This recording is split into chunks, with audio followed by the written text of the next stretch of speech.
Hello everybody, welcome to Economics Chapter 1, that is the story of village Palampur. In this chapter, I have included the following topics: the introduction of Palampur, production activities in village, the factor of productions, land, labor, physical capital, human resources, land as a fixed resource, and last topic is how to increase production in the fixed resources. Now let us start with the introduction of Palampur. Agriculture is the main activity in the Palampur. Other activities carried out are small scale manufacturing, dairy, transport, weaving, etc. These production activities need various resources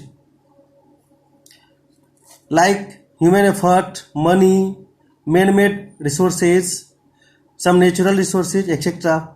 Palampur is well connected with town and neighboring villages, and all weather roads, pakka roads, that is metal road also called, connect the village to Raiganj and further on the nearest small town of Shahpur. Different kind of means transport are viable on this road like bullock carts, tanga, buggies, wooden carts that is drawn by the buffaloes, and many types of other motor vehicles are there too.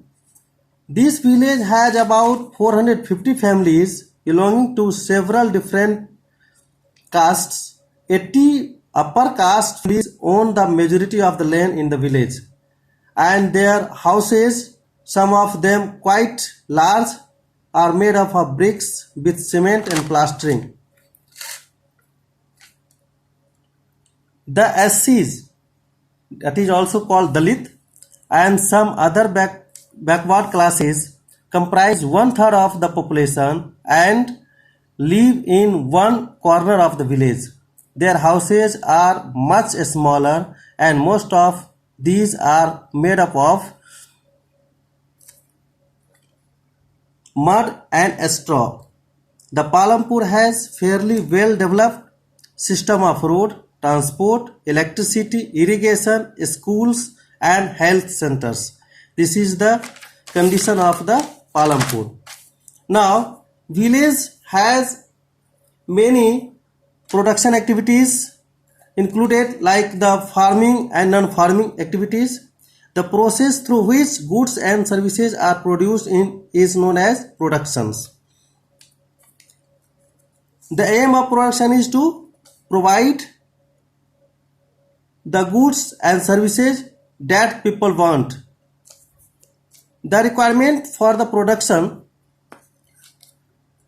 that is the land and other natural resources, and other thing is labor, then physical capital and human resources.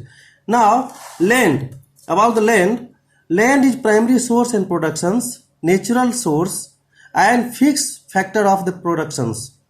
Labor is of two types, skilled and unskilled. Many occupations require skilled laborers, and like agriculture does not require skilled laborers. Labor gets its reward in the form of wage or kinds. Now physical capitals is of two types, fixed capital and working capitals. Now fixed capital include tools, machines, building, etc., and these are used over many years and are not consumed during the process of productions. Working capital it include raw materials, money in hand. These are consumed during the process of productions.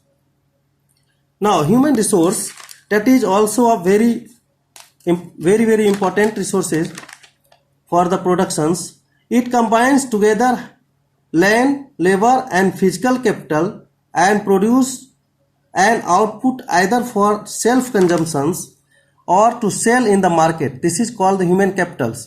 Every production is organized by combining land, labor, physical capital, and human capital, which are known as factor of productions. Now, next topic is land is fixed. How we can say land is fixed?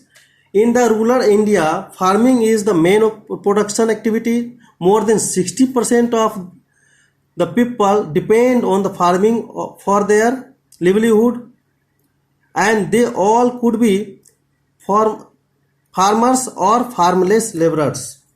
Land area under cultivation is practically fixed. Since 1960, in most of the rural India, there has been no expansion of land area under the cultivations. By then, some of the wasteland in the village had been converted to cultivable lands. There exists no further scope to increase farm productions by bringing new land under the cultivations.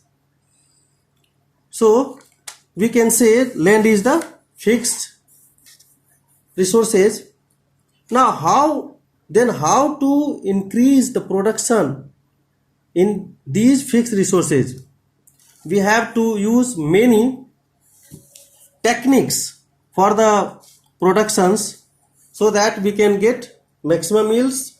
First is multiple cropping. By multiple cropping, more than one crop is grown on a piece of land during the same year. It can be possible due to appropriate irrigation facilities and availability of electricity. All farmers in Palampur grow at least two main crops. One during the Rabi seasons and another during the Kharif seasons. Many are growing potato as the third crops. Now, another method is modern inputs. When we use modern inputs like tractors, pesticides, weedicides, chemical fertilizers, we can increase our yields. The other way to increase production is to use modern farming methods for the higher yields. Higher yields is possible only from a combination of high yielding variety seeds, irrigations, chemical fertilizers, pesticides, etc. The machinery like tractors, harvesters, threshers is also very useful, which made plowing and harvesting faster. Now the green revolutions. Another methods through which we can increase our production is the green revolutions. In our country, from 1960 onward, marked a turning point in agricultural sectors, which has led to green revolutions. The period 1960 to 1980 is also called the golden era for the record food grain productions. It is only because of the green revolutions, but it has some limitations. Limitations are the following. Chemical fertilizer provide minerals which dissolve in water and pollute them. Chemical fertilizers can also kill useful microorganisms found in the soil.